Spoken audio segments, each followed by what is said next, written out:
ہمیں یہ بھی یاد ہے کہ جس طرح سے بھارت کی طرف سے گزشتہ سال 2025 میں مئی میں پاکستان پر حملہ کیا گیا، پوری قوم متحد تھی، پوری قوم اکٹھی تھی، اس میں عمران خان کی پارٹی بھی پاک فوج کے ساتھ کھڑی تھی، وہ بھی ریاست کے ساتھ کھڑی تھی۔ اس موقع پر کئی وزیروں کی طرف سے اس وقت بھی اور آج بھی یہی کہا جا رہا ہے کہ اپوزیشن بھی ہمارے ساتھ تھی اور اس کو اپریشیٹ کیا گیا، اور ان کے جو میڈیا والے ہیں، ان کے جو سوشل میڈیا چلانے والے ہیں، ان کو بھی اپریشیٹ کیا گیا تھا کہ انہوں نے بھی ایک ٹائیگر کا کام کیا ہے پاکستان کے لیے۔ باقاعدہ یہ بیان آتا ہے، اور ان کی طرف سے DGISPR کی طرف سے 1 سال پہلے بھی ان کی صاحب سلامت کی گئی، ان کی تعریف کی گئی، سراہا گیا، وہ کہ انہوں نے عمران خان کا نام نہیں لیا۔ بہرحال ان کی طرف سے عمران خان کا پہلی کئی پریس کانفرنس میں نام لیا جاتا رہا کہ یہ کس طرح سے ذہنی مریض ہیں۔ بہرحال وہ ہمارا موضوع نہیں ہے، ان کے خلاف پہلے باتیں ہوتی رہی، لیکن ان کی طرف سے DGISPR کی طرف سے 1 سال پہلے جس طرح سے پریس کانفرنس کی گئی تھی، اس موقع پر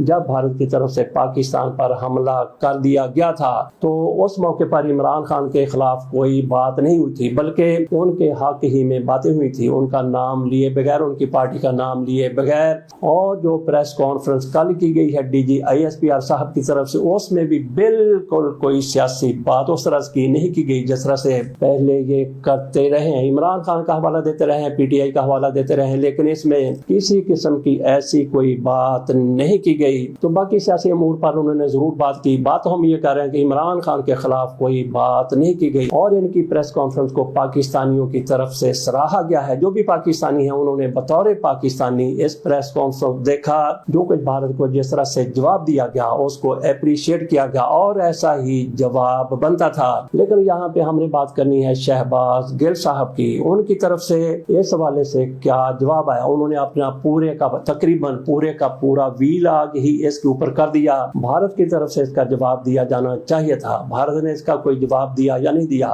یہ ساری کی ساری پریس کانفرنس جو DGISPR نے کی ہے، یہ بھارت کے حوالے سے پریس کانفرنس تھی، اور انہی کو انہوں نے مخاطب کیا تھا، انہی کے بارے میں بات کر رہے تھے، انہی کے بارے میں پاکستان کو بتا رہے تھے کہ پاکستان کس طرح سے مقابلہ کرنے کے لیے تیار ہے، پاکستان نے کس طرح سے مقابلہ کیا ہے۔ لیکن شہباز گل صاحب درمیان میں آتے ہیں، ٹپک پڑتے ہیں، ان کی طرف سے اس پریس کانفرنس کا نیگیٹیولی جواب دیا جاتا ہے۔ بار بار یہی کہا جاتا ہے کہ آپ کی طرف سے کیا سچ بولا جا رہا ہے، اور آپ نے یہ جو کہا ہے کہ فزیکلی جواب دیں گے۔ یہاں پہ شہباز گل صاحب اپنے آپ کو بہت بڑا پروفیسر ثابت کرنے کی کوشش کر رہے ہیں، ان کو پڑھانے کی کوشش کر رہے ہیں۔ ایک موقع پر پریس کانفرنس کے دوران ان کی طرف سے 58 کہہ دیا گیا یا 158 کہہ دیا گیا، 158 انہوں نے کہنا تھا یا 58 کہنا تھا، تو انہوں نے ایسا ان کا توا لگا، ان کے بارے میں ایسی باتیں کرتے رہے کہ آپ کو یہ بھی نہیں پتا کہ 58 نہیں بلکہ 58 ہوتا ہے۔ بہرحال ہر کسی کو سمجھ آ گئی تھی کہ 58 کا کیا مطلب ہوتا ہے۔ شہباز گل کی طرف سے ان کو صرف نیچا دکھانے کے لیے یہ بات کی گئی، اور اب ان کی طرف سے کہا گیا کہ آپ نے یہ کہہ دیا کہ یہ فزیکلی، کیسے آپ فزیکلی دکھائیں گے، اور اس فزیکلی لفظ کہنے کو بھی انہوں نے غلط ثابت کرنے کی کوشش کی کہ میں پروفیسر ہوں، آپ کس طرح سے ایسی بات کر سکتے ہیں۔ تو باقی لوگوں کو بھی یہ گرامر درست کرتے رہتے ہیں، الفاظ درست کرتے رہتے ہیں، بہرحال یہ پروفیسر ہیں،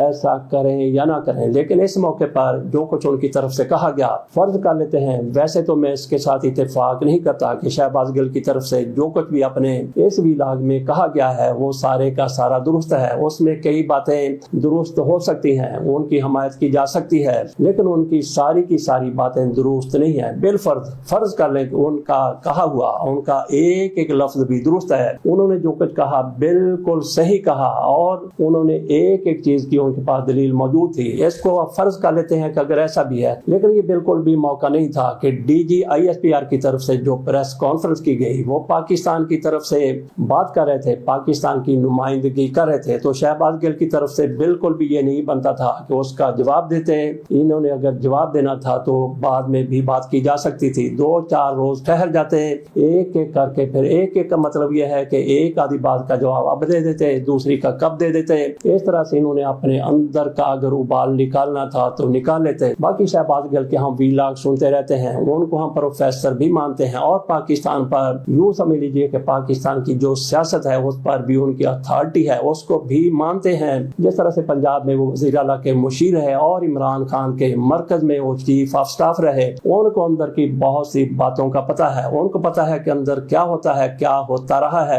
اور آج کل بھی ان کے رابطے اندر سے بڑے ہی مضبوط ہیں۔